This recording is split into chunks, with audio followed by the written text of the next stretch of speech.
Okay, so our standard that we're looking at today is I can find whole number quotients of whole numbers with up to 4-digit dividends and 2-digit divisors. So we're looking at strategies for dividing multi-digit numbers by 2 digits, really focusing on that partial quotient strategy. Okay, well, the first thing we're looking at is our division vocabulary, because like we've talked about, if we do not know the specific names of the parts of our division problem, that could be a problem. So you're looking at it both ways. We see where, because we might sometimes get a problem that is written horizontally, we have to know what the dividend is, what is the divisor, and where our quotient would be found. Same thing if we were to set it up using our big 7 when ready to divide. So if we look, we know that if it's written horizontally, like here on the left, we have our dividend. That's what's starting. That's the number that we are separating into smaller groups. All right, we're trying to break apart that number into groups. Then we have our division symbol, just that basic symbol. We should be very familiar with that. Okay, then the second number here in our equation is our divisor. That's the number of groups that the dividend is being separated into. So here we're trying to take 37 and we're trying to make it into 6 groups. Then we have our equal sign, and then our answer is our quotient. So that number is going to tell us the number of items in each group. This last thing here, the remainder, we don't always have a remainder, but if we do, it would be found in our quotient. The remainder is just the number that is left over and does not fit into an equal group. So like I said, we won't always have a remainder, but if we're not able to make equal groups, then we will have a remainder. Our remainder has to be less than our divisor. If it's greater than your divisor, that means you can continue making groups. So if our divisor is 6, what could the largest remainder be for this problem?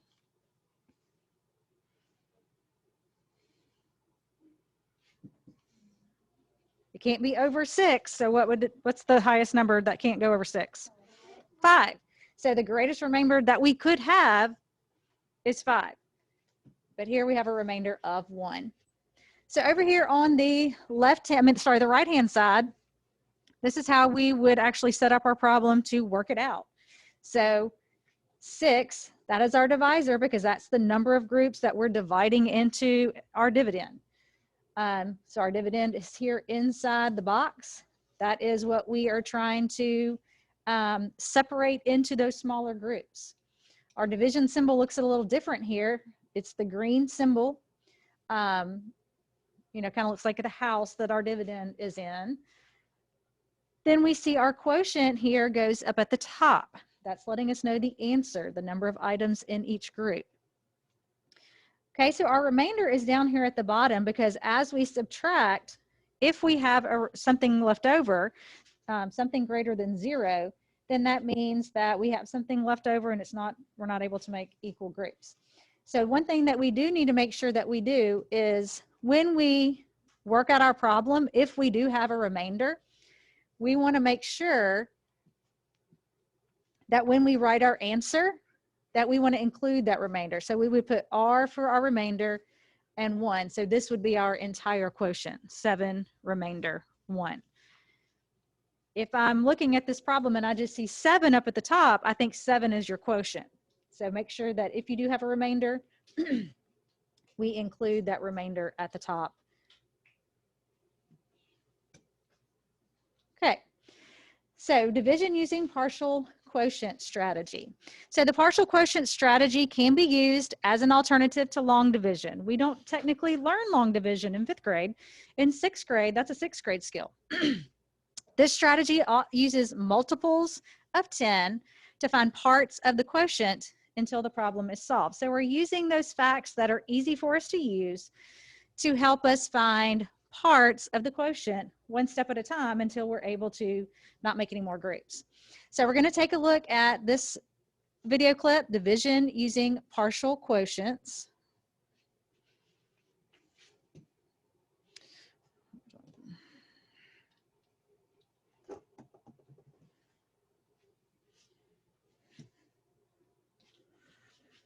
Let's try dividing using a strategy called partial quotients, or some people call it big 7 because of the way it looks. So we're going to take the number 784 and we're going to divide that by 32. First, I'm going to write 784 divided by 32. This division symbol, the way it's constructed, you want to have this dividing line over here because we're going to write some of our quotient answers, our partial quotients, over here on the right side. So let's get started. What I want to do is I want to think about how many groups of 32 can I find in 784. And the key here is I'm going to think about this as 784. I'm not going to say how many groups of 32 in 7, because that's not 7. So I'm going to think about the whole number, 784. Depending on your skill level, you may want to write down a few facts to the side just to help you keep track. So I'm going to write down 32 times 1, and that's an easy one, but it gives me a good starting place. And then I can say 32 times 2, and I can just double that, which is 64. I remember that 784 is a pretty big number, so a good strategy would be to say, well, what would 32 times 10 be? And I know that's going to be 320. I can do the same thing for 20. 32 times 20 is 640. Hopefully I don't have to do this for every problem, but whenever it's necessary, I can. And hopefully eventually I'm doing most of that in my head. So I'm going to look over here at my list and say, well, about how many groups of 32 could I find in 784? And I can see pretty quickly that I can at least get 20 groups of 32. So I'm going to write the 20 down here of 32, which is 640. And I need to see, well, how many do I have left over? Can I make another group? So when I subtract, I see that I've got 144 left, and I can make some more groups. So how many more groups of 32? And I have a small number of facts to look at here. I could build more if I wanted, but I don't, so I'm going to stick with just going with 2. I know I can at least get 2 more groups of 32. 2 groups of 32 is 64. When I subtract, I get 80. I can still get more groups of 32 out of that 80. I can get at least 2 more groups, which is still 64. And when I subtract, I have 16 left over. Now I can see that if I only have 16, I can't get a whole group of 32 from that 16. So I know that that's going to be my remainder.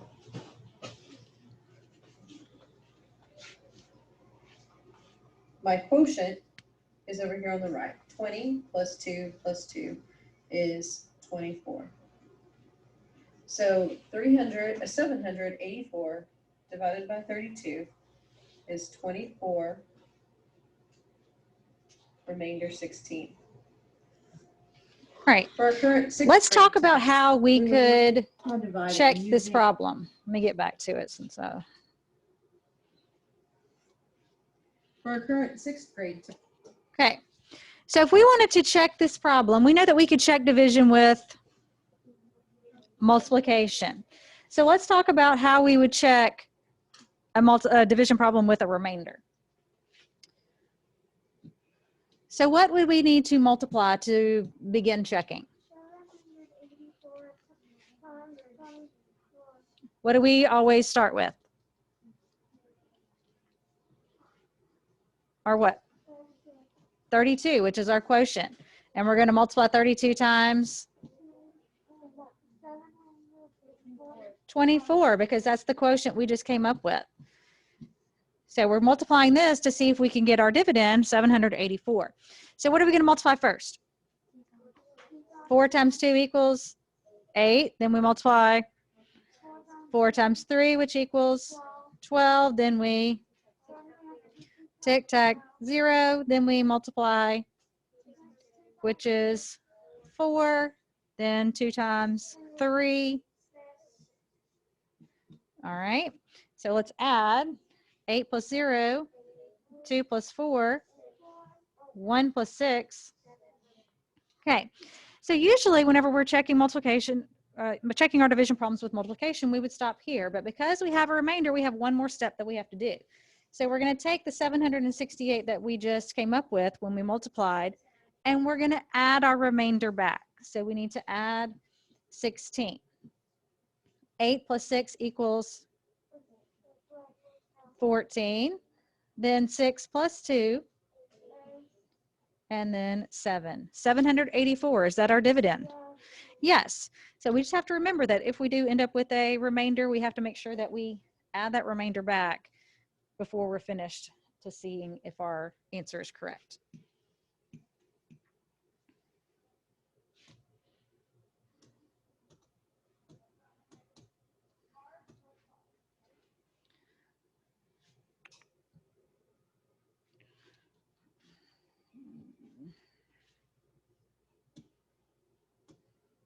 It's 24. All right. So now we're actually going to practice using this partial quotient strategy. So I'm going to get y'all to help me solve these problems using what we've learned.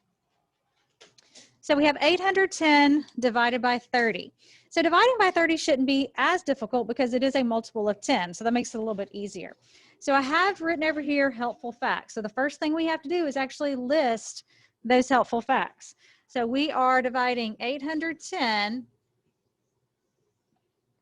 by 30. So our first helpful fact would be what? 30 times 1, which equals 30. What would our next fact be? Times 2, which equals 60. Would this one be easy to find times 3? Yeah, what would 30 times 3 be? 90. We might not always go 2 times 3 because sometimes that's not as easy to triple, but because of the numbers we're working with, that's pretty easy. Okay, then what could we move to? 30 times 10, which equals, can we keep going? All right, 30 times 20 equals 600. Can we keep going? Okay, I hear people saying no. Why can we not keep going? Okay, if we do 30 times 30, that would give us 900, which would be too much. All right, so it's okay if we write it. We just, when we see that, we know, well, that one's not going to work because it's too much. So we could start with a group of what? 20. What does a group of 20 equal? 600. So we're going to subtract. 8 minus 6 equals 2. Okay, look at our helpful facts. Now we can make a group of 3. That's as high as we can go. We see that that equals 90. 11 minus 9. Okay, now look at our helpful facts. We can do another group of 3. What's 12 minus 9? 3. Then we can do a group of 1, and that gets us to 0. So let's look at our partial quotients. Add these up with me. 20, 23, 26, 27. So we're going to write this up here in our quotient. But we also want to check it to make sure that we're correct. So what are we going to multiply to see 27 times 30? All right, we're multiplying by 0. So I'm going to go ahead and just put my 0 there. 3 times 7 equals 21. 3 times 2 plus the 2 we carried, 8. Is that our dividend? Yes, 810. So we know that we are correct.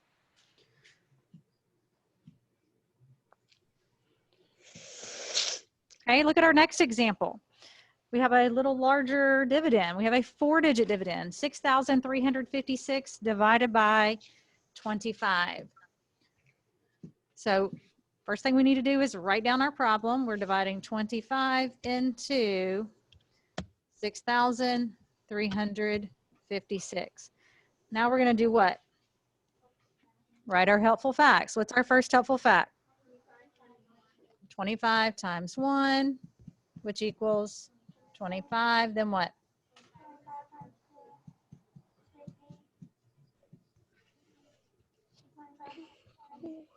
Times 10 equals 25 times 20. Can we keep going? Could we do times 100? What's 25 times 100?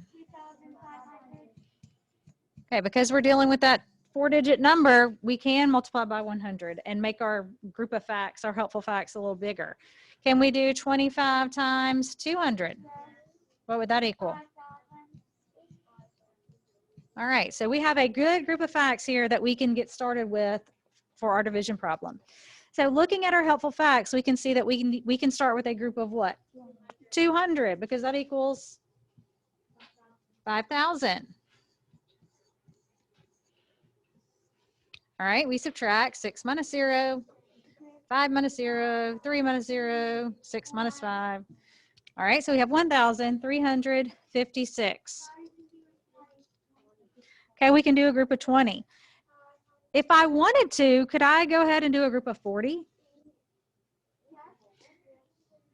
I can, knowing what I know about groups of 25, I know that if I have 4 groups, that's going to be 1,000. So you could do 2 groups of 20, or if you wanted to, you could go ahead and make a group of 40, because a group of 40 would be what?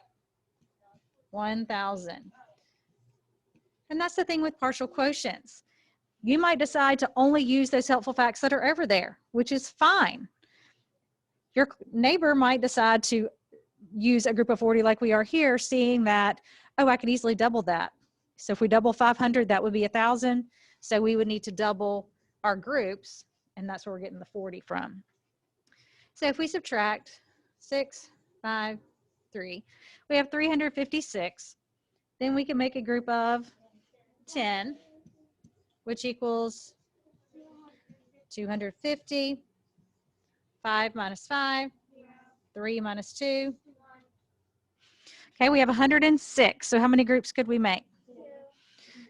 We could make 4. You could do 2 groups of 2, or you could go ahead and make a group of 4, because we know that 4 groups of 25 makes 100. Can we make any more groups?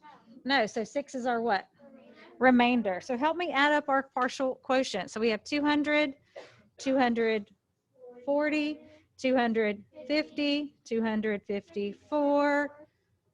254. And then what do we put next to 254? Remainder 6. Remainder 6. We can't forget our remainder. Okay, so now we're going to check this with multiplication. So we have 254 as our quotient times 25, which was our divisor. So multiply with me. 5 times 4, 20. 5 times 5, plus 2. 5 times 2, plus 2. Then 2 times 4, 2 times 5, 2 times 2, plus 1. Okay, now we add. What's 7 plus 8? 15. 1 plus 2, and 1 plus 5. Are we finished? No, because we have a remainder, so we have to make sure we add that remainder back. So plus 6. Did we get our dividend? Yes, we started with 6,356. That's what we ended up when we checked our answer.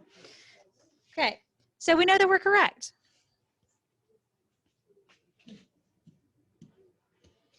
Okay, so recap, this is what we just did.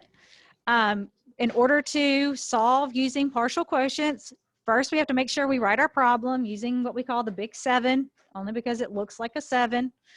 Then we have to list our helpful facts. You know, that usually means times 1, times 2, times 10, times 20. depending on the size of our dividend, maybe times 100 times 200. Then we can begin making groups. We want to start with the largest amount of groups from our list of helpful facts. We continue until we can't make any more groups. Add together the partial quotients to find your final quotient, and then write the quotient at the top of your big 7. Don't forget to include the remainder if the problem has one. If it does not have a remainder, please don't write remainder 0. Just leave it as your whole number for your answer. But if there is a remainder, we do want to make sure that we include that in our quotient. Happy dividing. Okay.